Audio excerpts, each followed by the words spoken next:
तो आपको पता है ना कि दुनिया की हर खूबसूरत चीज की शुरुआत होती है प्यार से। अरे ये फिर बोला के। दुनिया की हर खूबसूरत चीज की शुरुआत होती है एक आइडिया से। तो इस बार ना क्वेस्ट क्लासेस रैंडमली नहीं चलेंगी।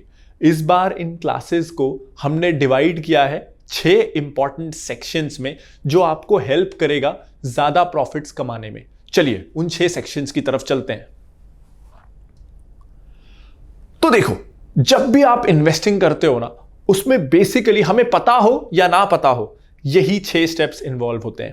पहला, generating the right stock idea. अब देखो 6000 स्टॉक्स लिस्टेड है, आपको कैसे पता चलेगा कि कौन सी कंपनी में इन्वेस्ट करना है?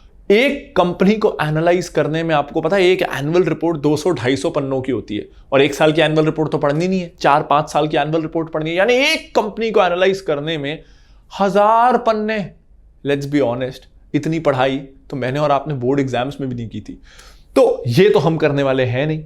और दूसरा, हम फिर क्या करते हैं, शॉर्टकट्स की तरफ जाते हैं। किसी दोस्त से कोई स्टॉक आइडिया ले लिया, न्यूज़पेपर में देख लिया, टीवी चैनल में देख लिया, टेलीग्राम व्हाट्सएप में देख लिया। अब ऐसे टिप्स लेने का नतीजा आपको और मुझे दोनों को पता है, तो वो करना नहीं है।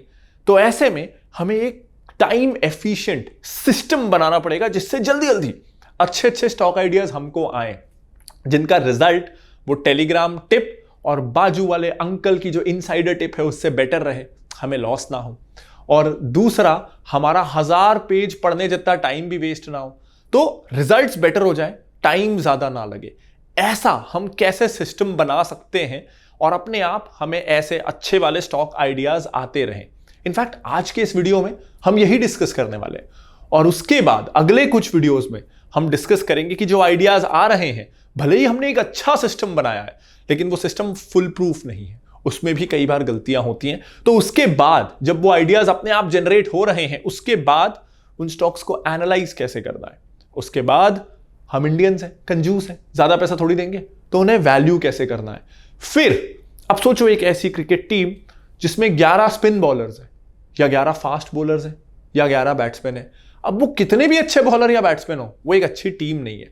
तो हम ये 3 स्टेप्स करके कितनी भी अच्छे स्टॉक्स ले लें, वो एक अच्छी पोर्टफोलियो नहीं बनाएंगे। इसका डिफरेंस जब हम यहां पहुंचेंगे उन वीडियोस में डिस्कस करेंगे। अभी ये आइडिया के लिए ठीक है। उसके बाद आपके पोर्टफोलियो में वो स्टॉक्स आ गए तो उनके बारे में ट्रैक करना है। अब मेरे पोर्टफोलियो में अगर 25 स्टॉक हो गए, रोज उनके बारे में न्यूज आती है, मैं क्या गूगल कर करके टाइप करता रहूंगा? ऐसा सिस्टम हम कैसे बनाएं कि उन कंपनी से रिलेटेड जो भी काम की चीज है वो हम तक पहुंचे, जो भी कचरा है वो हम तक ना पहुंचे, वो डिस्कस करेंगे। उसके बाद आखिरी 2 वीडियोस में हम डिस्कस करने वाले हैं कि सब कुछ हो गया, प्रॉफिट कमाना कैसे है, सही टाइम पे निकलना कब है, कैसे मैं इस टाइम को आइडेंटिफाई करूं कि अब सही समय है, मुझे बेच के निकलना चाहिए। तो हम ना सिर्फ सीखेंगे इस बार हाउ टू बाय, हम सीखेंगे हाउ टू सेल। लंबा इंट्रो हो गया नहीं? तो अब हम चलते हैं पहले टॉपिक की तरफ, how to generate stock ideas अपने आप विथ वेरी लिटिल एफर्ट। आपको अच्छे स्टॉक आइडियाज कैसे मिलने वाले हैं, उसकी तरफ चलते हैं।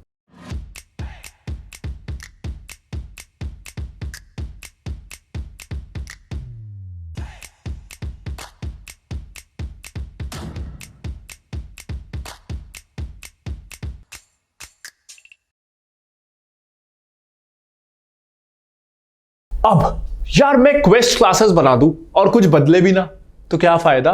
तो इन क्लासेस के बाद, इनफैक्ट इस वीडियो के बाद बहुत कुछ बदलने वाला है। तो सबसे पहले हम चलते हैं कि आज हम आइडियाज कैसे जनरेट करते हैं, उसका रिजल्ट हम सबको पता है। यहां मैं डेटा डाल दूंगा, कैसे एनएससी ने बोला कि 90% जो स्टॉक मार्केट में आता है वो लॉस में रहता है।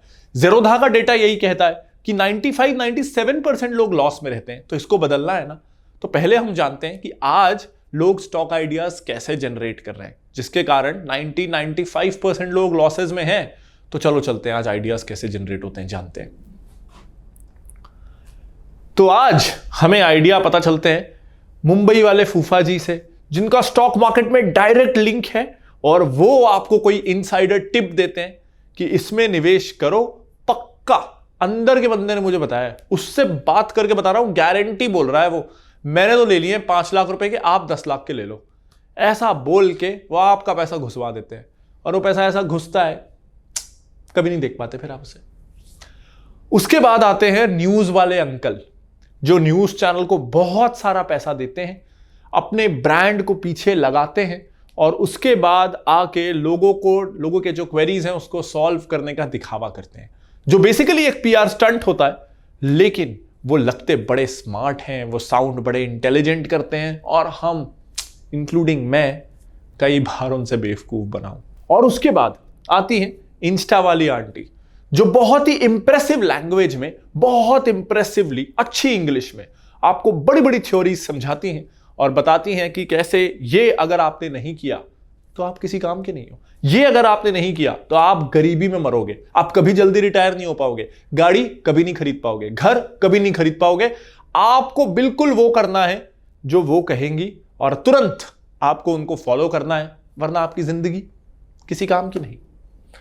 उसके बाद आता है आपका सगा दोस्त, जो बेचारा बुरा नहीं है, दिल का बहुत अच्छा है, लेकिन वो खुद इतना नया है, उसे लगता है जो मैं आज सीखूं सबसे पहले अपने भाई को बता दूं, कहीं उसका नुकसान ना हो जाए, कहीं मैं करोड़पति बन गया वो सड़क पे रह गया तो अपने साथ मैं उसको आज ही करोड़पति बनाऊंगा।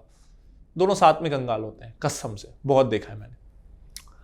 उसके बाद आप ये सब ट्राई कर चुके हो तो आपको लगता है मुझे फ्री में कुछ नहीं मिलता, तो अब मैं आऊंगा पेड एडवाइस की तरफ और वहां आपको दे देता है कोई टेलीग्राम वाला 60% का डिस्काउंट अपनी एडवाइजरी सर्विस में, और आप लेने लगते हो व्हाट्सएप या टेलीग्राम से अच्छी वाली नहीं, सस्ती वाली एडवाइस। अच्छी वाली एडवाइस इधर है पर आप लेते हो सस्ती वाली एडवाइस, और बाय द वे अच्छी वाली एडवाइस सस्ती वाली से ज्यादा सस्ती है, समझे आप? और उसके बाद आता है सबसे पॉपुलर वाला मार्केट मूवर। आज कौन सा 52 वीक लो चल रहा है, जो थोड़ा डिस्काउंट ज्यादा पसंद करते हैं वो 52 वीक लो ढूंढ के खरीदते हैं, और जिनको पसंद है मोमेंटम, ग्रोथ और यार मैं दिल खोल के पैसा देना चाहता हूं, वो खरीदते हैं 52 वीक हाई वाले स्टॉक्स। तो बस रोज खोलो कौन सा स्टॉक 52 वीक लो है, कौन सा 52 वीक हाई है, डेज बिगेस्ट मूवर कौन है, बिगेस्ट लूजर, बिगेस्ट गेनर कौन है, जो नाम उसमें थोड़ा सुना हुआ लगे वो ले लो। इतनी ही सिंपल तो है इन्वेस्टिंग। आज इस वीडियो के बाद ये सब कुछ आपको बंद करना है, और पता है अच्छे स्टॉक आइडियाज जनरेट कैसे करना है, चलते हैं उसकी तरफ। तो दुनिया भर में साइंटिफिकली अच्छे स्टॉक आइडियाज इस तरीके से जनरेट किए जाते हैं। सबसे पहला तरीका बहुत ही साइंटिफिक तरीका है, स्क्रीनिंग। अब इससे पहले कि मैं आपको दिखाऊं कि स्टॉक्स को स्क्रीन कैसे किया जाता है, कुछ ग्राउंड रूल्स का होना जरूरी है, इंपॉर्टेंट ग्राउंड रूल्स। तो अपन अब चलते हैं टिकर पे, उसका स्क्रीन यूज करते हैं, जहां मैं आपको अपने ग्राउंड रूल्स बताऊंगा और साथ में यह भी बताऊंगा कि वो ग्राउंड रूल्स क्यों है। अब आपके भी ग्राउंड रूल्स वही रहें ये बिल्कुल जरूरी नहीं, आप उसको चेंज कर सकते हो। आप मेरा लॉजिक सुन लो, फिर आप उसको कुछ भी चेंज कर सकते हो। चलो टिकर पे चलते हैं। तो चलो अब टिकर पे हम चलते हैं स्क्रीनर की तरफ। ये बहुत इंपॉर्टेंट स्टेप है, इससे सारी जिंदगी आपको बहुत लो एफर्ट्स में बहुत अच्छे स्टॉक आइडियाज मिलने वाले हैं, तो प्लीज इसको ध्यान से देखना। अब हालांकि मैं आपको स्टेप बाय स्टेप सिखाऊंगा ही, लेकिन जब आप पहली बार यूज कर रहे होगे ना, तो एक बार इस यूजेज गाइड को जरूर चेक कर लेना। ये यूजेज गाइड ना आपको बताता है कि इस स्क्रीनर को स्टेप बाय स्टेप आपको कैसे यूज करना है एग्जांपल्स के साथ। तो एक बार इसको देख जरूर लेना ताकि आप इसको सही से यूज कर सको और इस पे कोई प्रॉब्लम्स ना आए। मेरा पहला ग्राउंड रूल है कि मुझे ना कल पैदा हुई कंपनियों में इन्वेस्ट नहीं करना। अगर मैं इन्वेस्ट कर रहा हूं तो उसे कंपनी का एक डिसेंट साइज होना चाहिए, क्योंकि साइज से पता चलता है कि उस कंपनी की एक्सेप्टेबिलिटी है, उसका माल बिकता है, उसकी कोई वैल्यू है, वो कल अचानक से उठ के नहीं आ गई है। इसीलिए मुझे जब कोई कंपनी चाहिए तो उसका मिनिमम मार्केट कैप, यानी उसके टोटल सारे शेयर्स की मार्केट वैल्यू कम से कम 500 करोड़ रुपए होनी चाहिए। अब आप चाहो तो इसको 100 करोड़ रुपए रखो या 1000 करोड़ रुपए रखो, वो आपके रिस्क के ऊपर है। मेरे लिए वो कंपनी की मिनिमम मार्केट वैल्यू 500 करोड़ होनी चाहिए, मैं तभी उसमें इन्वेस्ट करूंगा।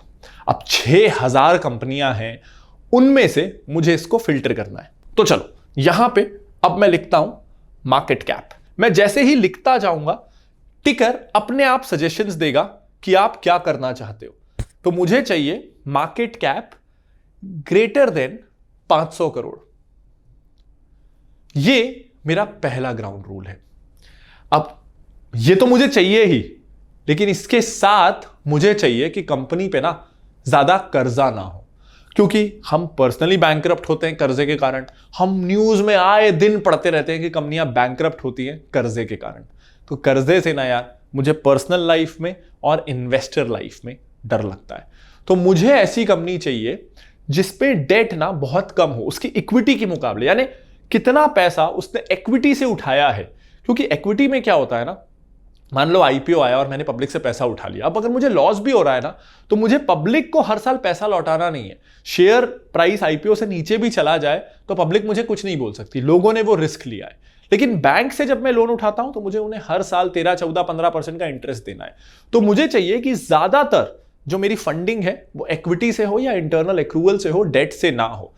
अब जैसे ही मैंने स्पेस दबाया, हमारा टिकर ना बड़ा स्मार्ट है, ये आपसे पूछ लेगा कि आपको एंड अगला कोई भी क्राइटेरिया ऐड करना है, तो आप एंड पे क्लिक करिए।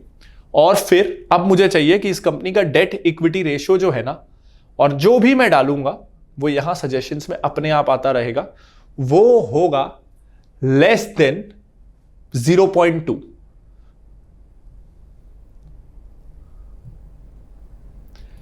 अब मैं इससे भी खुश नहीं हूं, इतना काफी थोड़ी है, मेरे पास एक तीसरा क्राइटेरिया भी है कि कंपनी का रिटर्न ऑन इक्विटी कम से कम 15% का हो। यानी कंपनी ने जो इक्विटी फंडिंग उठाई है उस पर वो कम से कम 15% का तो रिटर्न लेके दे। अब मैंने आरओई क्यों लिया, आरओसी क्यों नहीं लिया? क्योंकि हम तो ऑलरेडी कंपनियां ऐसी ले रहे हैं ना जिसमें डेट बहुत कम है। ज्यादा डेट वाली कंपनियां तो हम ले ही नहीं रहे।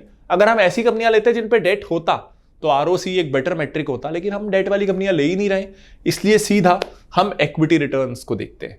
तो मुझे अब ऐसी कंपनियां चाहिए जिनका रिटर्न ऑन इक्विटी 15% से ज्यादा हो।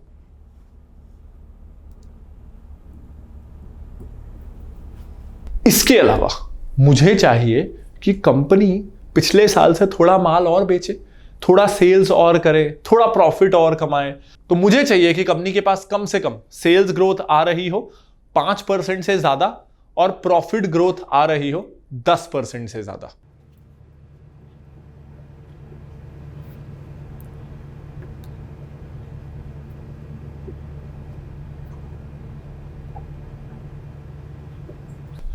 अब जैसे ही हमने ये स्क्रीनर को चलाया, यहां पे टोटल ऐसी 191 कंपनीज हैं जो मेरे इस बेसिक ग्राउंड रूल को फुलफिल करती है। तो देखा आपने कैसे 5 मिनट में कंपनियां हो गई 6000 से 191। ये बहुत साइंटिफिक तरीका है, बहुत फास्ट तरीका है, और अक्सर इससे 80-90% कंपनियां फिल्टर आउट हो जाएंगी और मेरे पास बची 191 कंपनीज। और अभी तो ये बहुत बेसिक फिल्टर है। अगर मुझे लग रहा है ना ये कंपनियां बहुत ज्यादा हैं, तो मैं क्या करूंगा पता है? मैं कर दूंगा कि मुझे डेट बिल्कुल भी नहीं चाहिए, मुझे सेल्स ग्रोथ और प्रॉफिट ग्रोथ ज्यादा चाहिए। तो अगर आपको लग रहा है ये 191 भी ज्यादा है, आप अपने फिल्टर को और स्ट्रांग कर लो। करके दिखाऊं? सिर्फ एक पैरामीटर में चेंज करता हूं और आप देखोगे कि कितना फर्क पड़ जाएगा। अब मुझे प्रॉफिट चाहिए 15% का, 10% का नहीं चाहिए। अब हम स्क्रीनर चला के देखते हैं, जरूर 191 में से कुछ कंपनियां कम होने वाली हैं। और जैसे ही मैंने एक पैरामीटर चेंज किया, ये कंपनियां 191 से 165 हो गई। और हमें ये ध्यान रखना है कि ये तो बस पहला तरीका है। हम जब बाकी तरीके अप्लाई करेंगे ना, बाकी जो तरीके हैं वो इस तरीके के ऊपर अप्लाई हो सकते हैं। तो ये 165 में से अपने आप 30, 40, 50 कंपनियां ही बचने वाली हैं जिनमें फिर आप लगभग सभी में इन्वेस्ट कर पाओगे। तो चलो फिर से चलते हैं अपने बोर्ड की तरफ। तो पहला तरीका आपने जाना स्क्रीनिंग क्या होता है। उसके बाद हम आते हैं बास्केट्स की तरफ। आपने स्मॉल केस का नाम सुना होगा ना, कैसे रेडीमेड बास्केट्स हैं जिसमें आप इन्वेस्ट कर सकते हो। तो हालांकि मैं पूरा बास्केट उठा के निवेश कर देने के हक में कभी नहीं रहता, मुझे लगता है वो बहुत ब्लाइंड है और बहुत रिस्की है। लेकिन इन बास्केट से ना आपको नए नए स्टॉक आइडियाज आ सकते हैं। ईवी में कौन कौन सी कंपनियां हैं, एमएनसी इंडिया में कौन सी एमएनसी फार्मा कंपनीज हैं, आपको थीम्स में कौन सी कंपनियां ऑपरेट कर रही हैं। अगर आपको कोई थीम पसंद है, ईवी पसंद है, डिफेंस पसंद है, लाइटिंग पसंद है, एआई पसंद है, तो पता चलता है कि इसमें कौन कौन सी कंपनियां हैं, उस सेंस में बास्केट्स काम के हैं। तो हमने टिकर पे कुछ बास्केट्स लेके आए हैं जिसे हम बंडल्स कहते हैं। चलो मैं आपको एक बार दिखाता हूं कि बंडल्स कैसे हैं।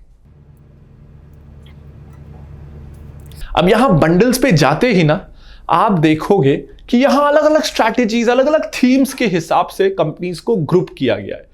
तो जैसे कैनस्लिम, तो ये ऐसी कंपनियां हैं जो कंसिस्टेंटली अर्निंग्स ग्रोथ दिखाती हैं। बैंक्स जो अपने एनपीएस को कंट्रोल में रखते हैं। छोटी कंपनियां जिनके फंडामेंटल्स अच्छे हैं। वो कंपनियां जिन पे डेट बिल्कुल नहीं है। तो ऐसे बहुत सारे थीम्स आपको मिल जाएंगे जिसमें रेडीमेड बंडल्स हैं। और यहां जाके कॉफी कैन, तो कॉफी कैन के अंदर कौन से स्टॉक्स आते हैं वो भी यहां आपको मिल जाएंगे। ये प्रीमियम बंडल है सिर्फ फिनोलॉजी 1 सब्सक्राइबर्स के लिए। सॉरी मैं आपको दिखा नहीं सकता, but anyways you get the idea right. इसी तरीके से तीसरा तरीका है क्लोनिंग का। इस पे मैंने एक वीडियो भी बनाया था कि कैसे सुपर इन्वेस्टर्स क्या एक्टिविटी कर रहे हैं। राकेश झुनझुनवाला जैसे बहुत लोग उनको फॉलो किया करते थे कि वो कौन से स्टॉक खरीद रहे हैं, कौन से बेच रहे हैं। मोहनीश पाबराय क्या कर रहे हैं, शंकर नरेन क्या कर रहे हैं। इंडिया के बेस्ट इन्वेस्टर्स कौन से स्टॉक्स खरीद रहे हैं, बेच रहे हैं, उनको ब्लाइंडली फॉलो नहीं करना है।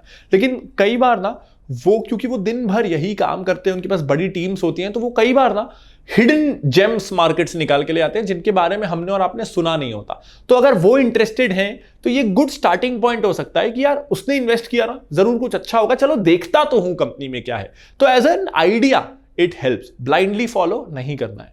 अब वो कैसे करना है वो भी मैं आपको बताता हूं। आपको जाना है टिकर के इस सुपर इन्वेस्टर सेक्शन में। अब यहां पे ना अल्फाबेटिकली इंडिया के सारे पॉपुलर इन्वेस्टर्स हैं और उनके पास कौन से स्टॉक्स हैं, वो क्या कर रहे हैं, ये लिस्ट क्वार्टरली हर 3 महीनों में अपडेट होती है। हमने तो भारत के राष्ट्रपति को नहीं छोड़ा, ये भी कहां इन्वेस्ट कर रहे हैं ये भी है। तो इंडिया के सारे फेमस इन्वेस्टर्स क्या कर रहे हैं आपको यहां मिल जाएगा और इनसे आपको अच्छे अच्छे स्टॉक आइडियाज मिल सकते हैं जो किसी भी व्हाट्सएप या टेलीग्राम से ज्यादा डिपेंडेबल है टू गेट स्टार्टेड। उसके बाद बहुत इंटरेस्टिंग कंसेप्ट जिस पे मैं कई बार काफी वीडियोस बना चुका हूं, सर्कल ऑफ कॉम्पिटेंस। आपको बाइक्स का शौक है, कपड़ों का, मोबाइल फोन्स का, घूमने जाने का, होटल्स में रुकने का, खाना खाने का, किस चीज का शौक है, वो जो आपका शौक है ना उसमें आपसे ज्यादा एवरेज मार्केट नहीं जानता। किसी बाइक वाले से पूछ लो कि पल्सर अपाचे से ज्यादा क्यों बिकती है। किसी बाइक वाले से पूछना कि रॉयल एनफील्ड की बुलेट और क्लासिक में क्या खास है। किसी बाइक वाले से पूछना कि सबसे अच्छा कस्टमर एक्सपीरियंस किस गाड़ी के शोरूम में मिलता है। हमेशा अगर आप उस चीज में पैसा लगाओगे ना जिस चीज में आपको इंटरेस्ट है तो आप ज्यादा पैसा कमा पाओगे। अब होता क्या है ना, कई बार हमें पता नहीं होता कि मेरे को जिस चीज में इंटरेस्ट है ना उसमें भी एक कंपनी अवेलेबल है। आपको रिसेंटली मैं एक एग्जांपल देता हूं, सॉर्ट ऑफ अ डिस्क्लोजर भी है। मुझे कुछ महीनों पहले ड्रीम फोक्स के बारे में पता चला। तो पिछले साल से मैं काफ़ी ट्रैवल कर रहा हूँ। कई बार मैं एयरपोर्ट में लाउंजेस में जाता था, मैं देखता था लाउंज हमेशा फुल है, पूरे भरे रहते थे। मुझे लगता था काश मैं इन लाउंजेस में इन्वेस्ट कर सकूँ। लोग भर भर के जा रहे हैं, लाइनें लगी हुई हैं, किसी भी होटल का सपना होता है ये, और 24 घंटे चल रहे हैं। तो फिर मुझे पता चला कि ड्रीम फोक्स नाम की एक कंपनी है और 95% इंडिया के लाउंजेस में बहुत important critical service DreamFolks ही देती है। यानी अगर लाउंज में ट्रैफिक बढ़ेगा तो ड्रीम फोक्स में ट्रैफिक बढ़ेगा। इस पे ना इनफैक्ट हमने पिछले महीने एक वैल्यू इन्वेस्टिंग कार्निवल किया था जहां 1 घंटे का, जहां इंडिया के बहुत सारे एक्सपर्ट्स ने आके स्टॉक एनालिसिस किया था और मैंने एनालाइज किया था ड्रीम फोक्स। तो आप इंडिया के सारे एक्सपर्ट्स के वो वीडियोस, मेरा ड्रीम फोक्स का एनालिसिस क्वेस्ट पे वैल्यू इन्वेस्टिंग कार्निवल पे जाके देख सकते हो। लेकिन ये सिर्फ एजुकेशनल पर्पस के लिए, एंड आई मीन इट। मैंने भी इसमें बहुत ज़्यादा पैसा नहीं लगाया है, सिर्फ ट्रैक करने के लिए थोड़ा सा इन्वेस्टमेंट किया है। मैं बहुत ज़्यादा श्योर नहीं हूँ, अभी और पढ़ना है, मुझे टाइम नहीं मिला है, तो इसमें इन्वेस्ट नहीं करना है। सिर्फ आपको मैं एज एन एग्जाम्पल दे रहा हूँ क्योंकि मैं ट्रैवल बहुत कर रहा था, मैं देख रहा था लाउंज में भीड़ बहुत है, तो मुझे जानना था कि क्या उससे रिलेटेड कोई कंपनी है। और मुझे ये कंपनी बहुत बाद में पता चली। कैसे पता चली पता है? आइए दिखाता हूं। यहां ना आपको एक सेक्टर टैब दिख रहा है, इसमें इंडिया के सारे सेक्टर्स लिस्टेड हैं। तो जैसे एक थीम जो मुझे पसंद है, हमें पता है कि इंडियंस के पास ना धीरे धीरे ही सही इनकम बढ़ रही है। पहले हमारे घर में एक टू व्हीलर नहीं होता था, फिर टू व्हीलर आया, अब कार काफ़ी दिखने लगी है, कूलर नहीं होता था, बिजली नहीं होता था, एक लैंडलाइन मुश्किल से होता था, अब सबके पास ये चीज़ें धीरे धीरे आने लगी हैं। भारत प्रगति कर रहा है और ऐसे में भारत एक गर्म प्रदेश है, लोगों के पास पैसा आएगा ना तो एयर कंडीशनर्स भी बिकेंगे। अब कौन से लिस्टेड एयर कंडीशनर कंपनियां हैं भारत में, ये एक थीम मुझे पसंद है एज अ डिस्क्लोजर।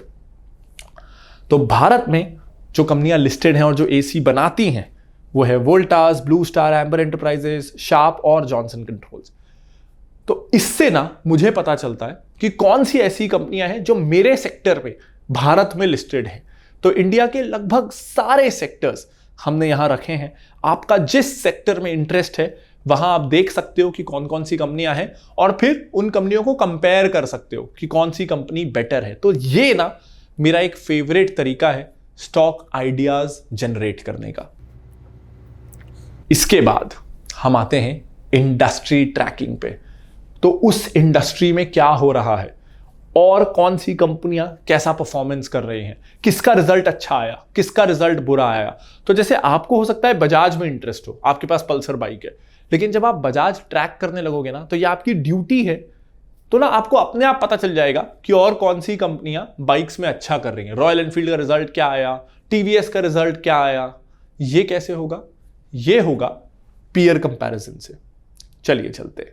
तो यहां फॉर एग्जाम्पल आज मैं ट्रैक करना चाहता हूं टीवीएस मोटर्स को।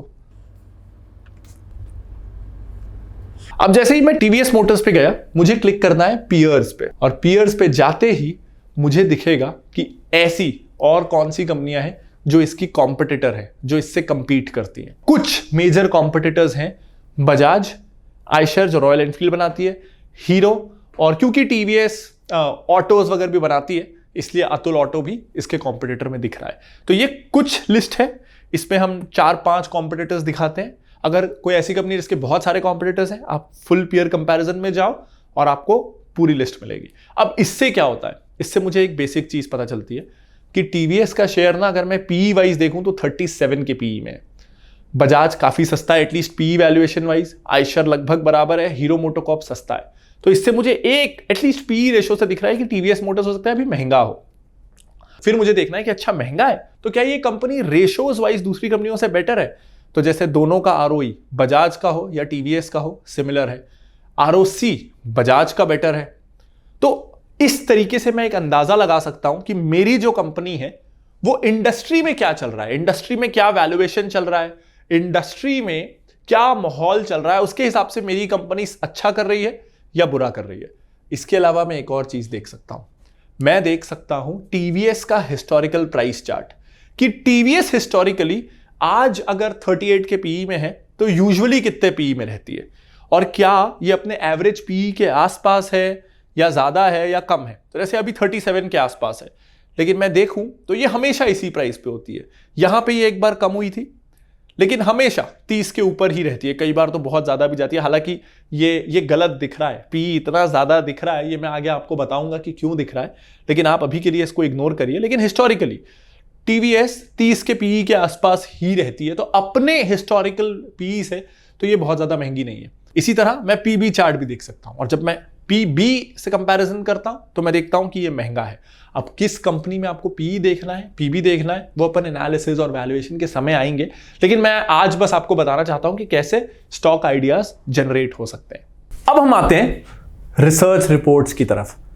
कोई भी रिसर्च रिपोर्ट नहीं यार, अच्छी वाली रिसर्च रिपोर्ट। पता है कहां मिलेगी? टिकर पे। चलो दिखाता हूं। अब आपको जाना है डॉक्यूमेंट सेक्शन पे। यहां पे ना किसी भी कंपनी पे आपको जो भी इंफॉर्मेशन चाहिए वो अवेलेबल होती है। जैसे एनुअल रिपोर्ट्स, पिछले कुछ सालों की annual reports, credit rating reports बहुत जरूरी हैं, तो क्रेडिट रिपोर्ट पढ़ना। अच्छे जो रिस्पेक्टेबल रिसर्च हाउसेज हैं जिनकी रिपोर्ट्स आप सच में पढ़ सकते हो वो यहां अवेलेबल है। कंपनी की खुद की प्रेजेंटेशंस भी यहां अवेलेबल है। तो हर वो डॉक्यूमेंट जो आपको चाहिए वो टिकर पे फ्री ऑफ कॉस्ट सबके लिए कलेक्ट करके अवेलेबल है, ताकि आपको गूगल की दर दर की ठोकरें ना खानी पड़े। और इसमें क्या होता है ना, ये जो 200 पन्ने की एनुअल रिपोर्ट्स है ना, इसको 10-15 पन्नों का अच्छी रिसर्च में कंडेंस करके ये रिपोर्ट्स आ जाती हैं, रिसर्च रिपोर्ट्स और क्रेडिट रेटिंग रिपोर्ट्स, और उसकी अच्छी सी पीपीटी बना के आ जाती हैं ये प्रेजेंटेशंस। तो अगर आपने ये 2 सेक्शन भी पढ़ लिए और इसके केवल कुछ सेक्शंस पढ़े जो मैं आगे आपको बताऊंगा अगले वीडियोस में, तो आपका रिसर्च ना, ये ओवरऑल रिसर्च 3-4 घंटों में हो जाएगा। तो हफ्ते की अगर आपने एक कंपनी एनालाइज कर ली, साल की 50, जिसमें आपको 15-20 अच्छी कंपनियां मिल जाएंगी, और 1 साल में आपका परफेक्ट पोर्टफोलियो तैयार, हफ्ते के 3-4 घंटे भी दे दिए ना, तो बहुत रहने वाला है। और एपिसोड 2 जो परसों आने वाला है, उसमें हम डिस्कस करने वाले हैं डिविडेंड्स को।